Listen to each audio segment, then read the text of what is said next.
New details tonight about a Memphis man locked up for a deadly crime spree that injured several others. Thanks for joining us. I'm Richard Ransom.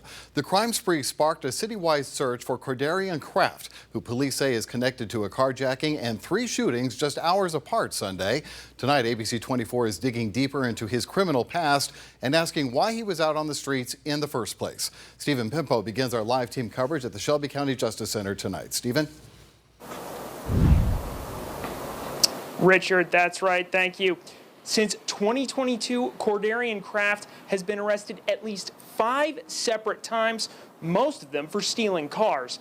Now, the one exception was an attempted murder charge from November, which he was due to appear in court for Friday, but that was dismissed because he never showed up. An attorney I spoke with, though, told me he should have been behind bars long before then. If they revoke that guy's bond, nobody gets shot this weekend. That's what Memphis criminal defense attorney Michael Working had to say after Sunday's deadly shooting spree.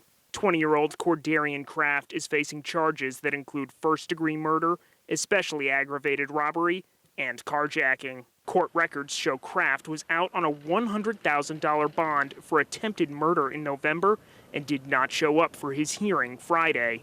Usually if that happens, there's a warrant issued immediately, and it appears that the prosecution dismissed the case for a more serious warrant to issue. We reached out to Judge Shalia B. Renfro, who sent the following statement on the case, saying, quote, "It is a nolle prosequi failure to appear, which is issued at the request of the state when a defendant does not appear for preliminary hearing. This case then goes to indictment stage." According to the district attorney's office, not only is this a routine practice, it's a legal requirement that all defendants have the right to be present during their preliminary hearing. Working says the bigger question is, why was bond not revoked on the numerous other car theft cases Kraft was facing after he was arrested for attempted first-degree murder? If you get rearrested, they can revoke your first bond. So why didn't that happen? I think that's a really hard question for them to answer.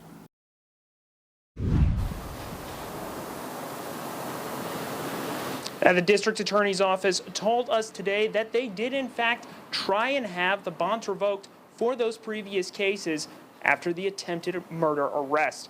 We reached out to the judges in those car theft cases, and they have not gotten back to us at this time.